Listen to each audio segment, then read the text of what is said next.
Hello, everyone. Thank you for listening to my previous recording, my previous video on relationships.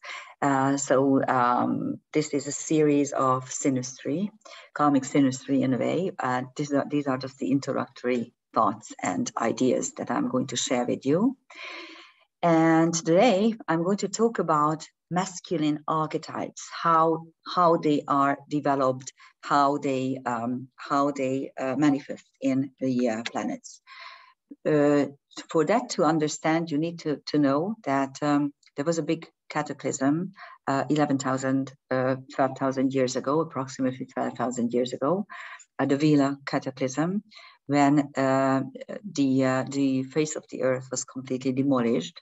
And that is when the axis of the earth got tilted, and almost everything and everyone actually this was destroyed. So people, civilizations, buildings, everything got demolished by the planet that got blown up between Mars and Jupiter.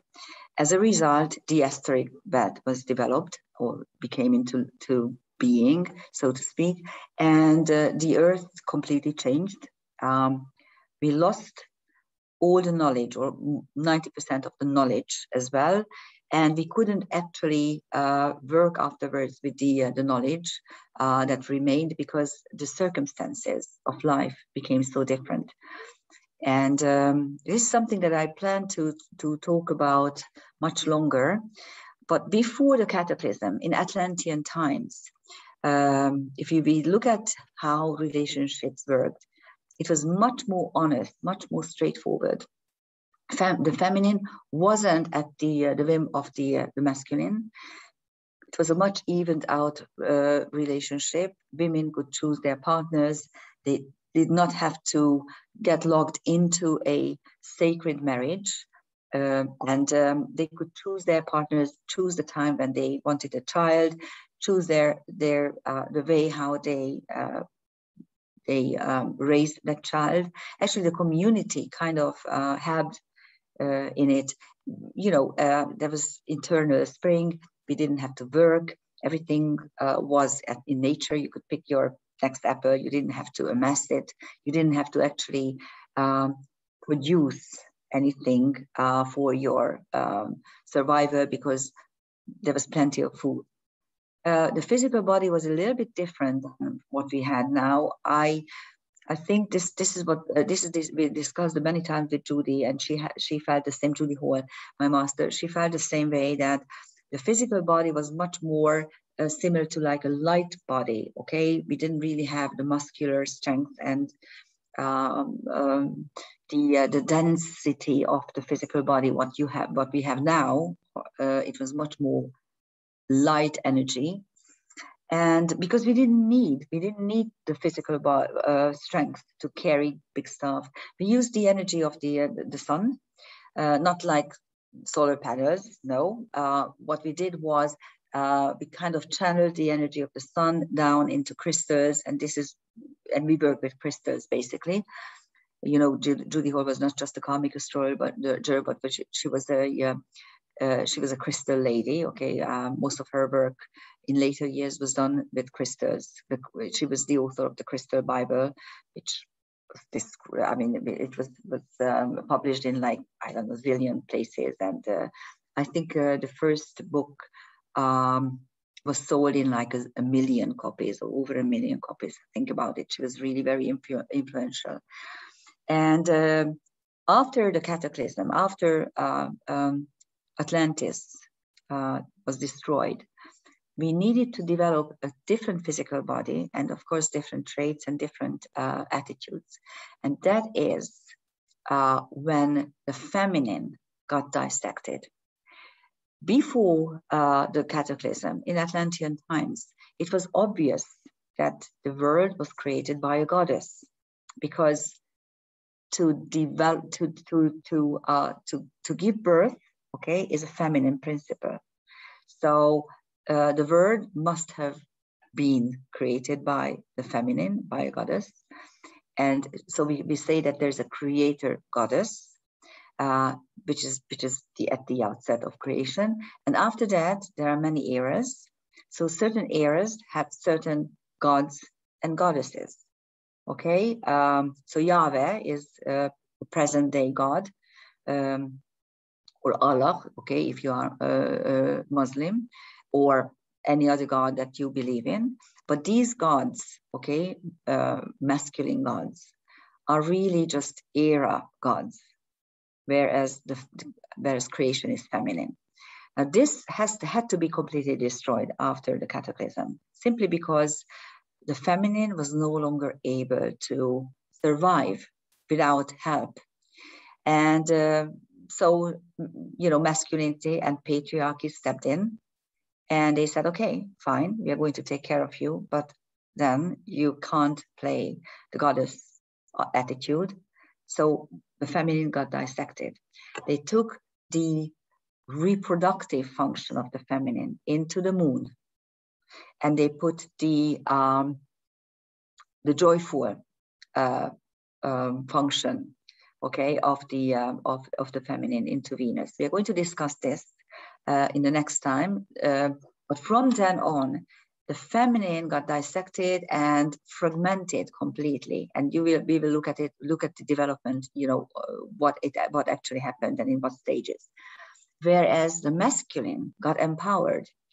So, and this idea that it got empowered, and not just empowered, but this empowerment,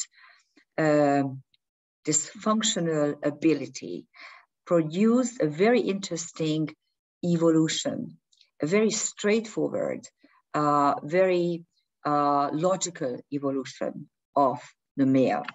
Now let's look at it from the planetary point of view. I prepared a PowerPoint for you. So let's look at the masculine archetypes. And if we look at the early stages of the masculine, only the planets, Mercury represents the childhood. What is Mercury? A playful, joyful little planet, okay? As a god, he's the mischievous little psychopomp. You know, he's the messenger of gods. He's doing mischief all the time. So if you allow your son to become Mercury, fulfilling his needs, his intellectual needs, and allowing him to, yes, to play with swords and weapons and ride a bicycle and climb trees, you are already empowering him, okay? You do need to give him what he needs. And if you are doing this, and the reason why there are so many disturbed males nowadays, especially in Western countries, is because they are raised in single families without a male substitute, without a male idea. It's the mother and the child, and the mother is no longer able to show you know, the masculine ways. Of course, how would she? Okay, so you don't have a true father picture when you are a child, if you are in a single family. Then you develop into Mars, and Mars is the young, potent male. Okay, someone who is very virile, potent, agile, aggressive, a go-getter. This is what I want, and I'm going to get it. I don't like competition. I want to win at all costs. That's the energy of Mars. If this Mars is satisfied, then the next stage for the masculine is the middle-aged male, who becomes the sun, who reaches his fullest potentials. And this middle-aged male can become successful and creative at the same time if he was allowed to develop in the normal way. And then you have two ways to get old, two old man types. One is Saturn and the other one is Jupiter. Both are wise because wisdom comes with age. Again, you young things, you don't know this yet, but believe me, by the time you reach your second Saturn return, you become wise. And you realize your many mistakes, and you also learn not to not to accuse others of your own mistakes. You learn not to fool yourself.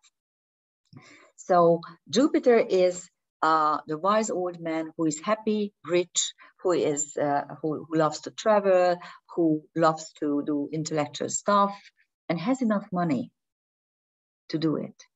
Whereas Saturn is the old wise old man who is poor and miserable.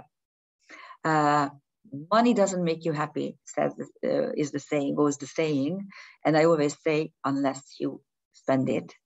And money doesn't make you happy, of course, in itself, but it makes you very, very unhappy if you need to struggle.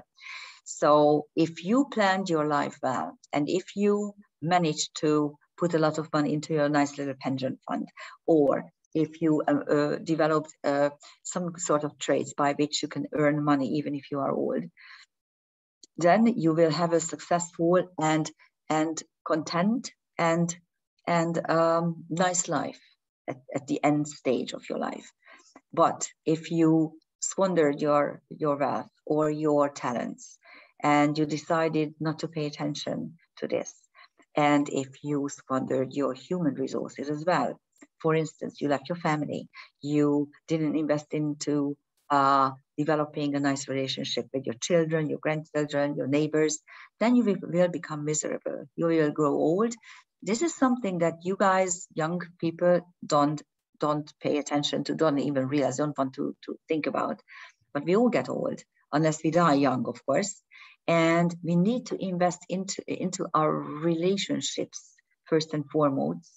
We need to develop nice relationships. And I'm not talking about romantic relationships mainly, but of course that too.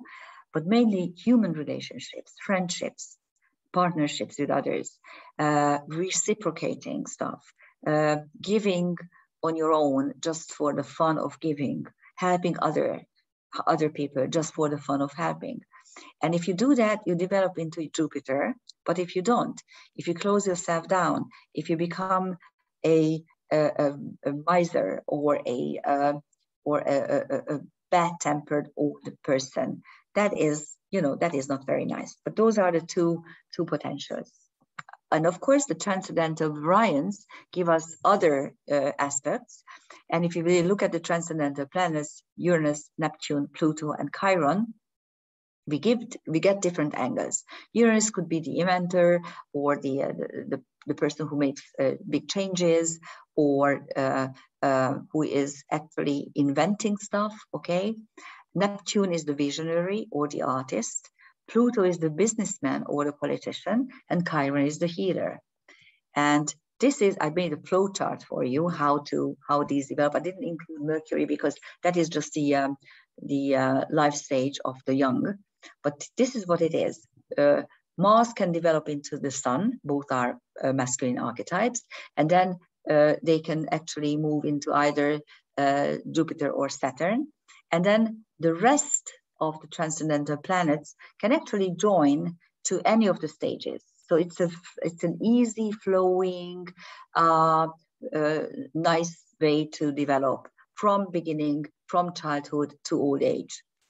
If you look at the minor asteroids with masculine archetypes, those are further potentials. And again, there's a very easy way to flow into, because for instance, heroes, okay, if you stick to the Mars energy and really develop it into its full potential, then you may become a hero or a knight. Okay, if you develop the sun into its fullest potential, then you learn power and dominance. Of course, for that you need to use Pluto as well. So those are the power and dominance asteroids, Agamemnon, Attila, and so I'm not sure whether you know Iskander is actually Alexander the Great. That's the old name for him. Or you can develop into an artist, okay, which of course for which you need Neptune. Or again, heroes and knights are usually linked to Mars. So those are all easy flowing, very directly and nicely and gradually staged developments. There's no gap there. There's no fragmentation. There is no contradiction at all. And even if we look at the minor centaurs and TNOs, those are very nice potentials if you consider them, again, further potentials. And of course, centaurs and TNOs in karmic astrology denote the karmic wounds or abilities that were gained through karmic wounds, so through wounding, through pain. And it's not a contradiction in any way, shape, or form, because whenever you suffer through something and doesn't kill you, okay, whatever doesn't kill you really makes you stronger. So when you went through a very wounding and serious trouble, you may come out of it completely demolished, yes, and then it turns into a phobia, but you can also gain talent through it. And these are symbolized by the centaurs and TNOs. Amicus is able to use a sacred object in a very profound situation. It simply takes a candelabra and starts using it as a weapon in a bottle. Then Bianor and Borasisi are the creative energies of shining. So they are kind of sun energies, just like, you know, the sun. Silurus is a centaur who is willing to study and who is focused, who want to better themselves and who want to get to their fullest potentials. Deukalion is the son of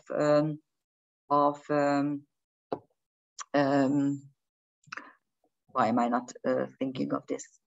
Just a moment. I was teaching for 2 days and my mind is making glitches.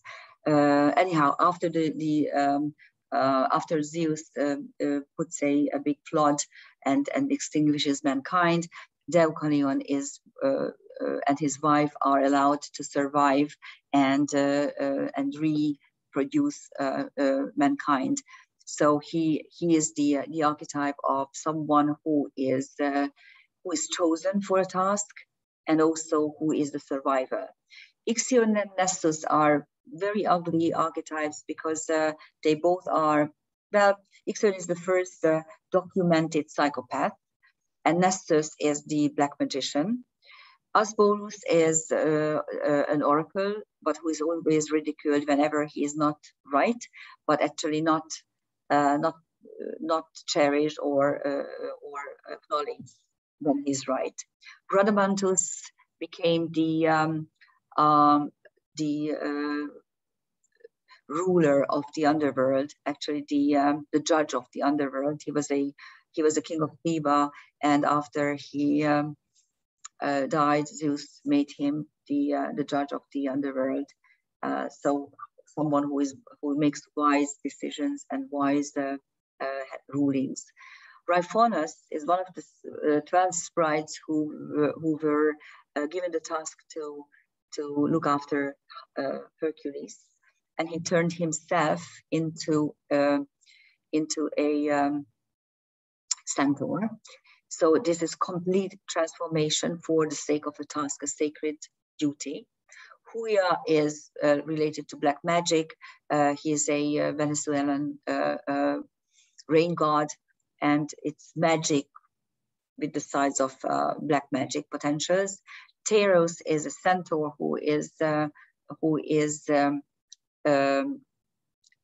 actually trying to get bears into his cave, and that he's trying to tame them. So he doesn't kill those bears, but what he's trying to do is simply tame them into a better way. So when Teros is prominent, this is a person who is constantly bettering himself and constantly striving towards a better and nicer potential. And Taron Hiawako is a person who is teaching the Indians how to do agriculture. So he's a figure of the after the Vela Cataclysm, who's teaching new ways to to people, indigenous people usually. So he's the archetype of a teacher, and Orcus is the Etruscan god of the underworld, and he is the keeper of hidden treasures and also the punisher of broken oaths. And Quaoar is my favorite. He is the creator god of the Tongva tribe in California. And one day he's manifesting himself in nothingness, and all he has is his physical body. And then he realizes that because he has a physical body, he's able to sing and dance. So he starts to sing and dance, and he's singing and dancing into life, the sun and the moon. And after that, the three of them are singing and dancing, and they are creating slowly the whole world. First, the earth, but it's seas and oceans and the continents, and then the Tongva tribe.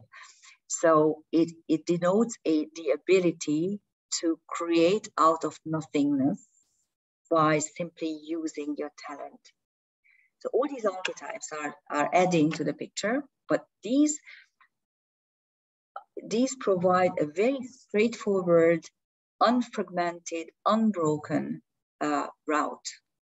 Whereas when we will see, okay, probably tomorrow, whenever I feel like doing it, with the archetype of women, so the feminine archetype, are not such straightforward, easy flowing potentials.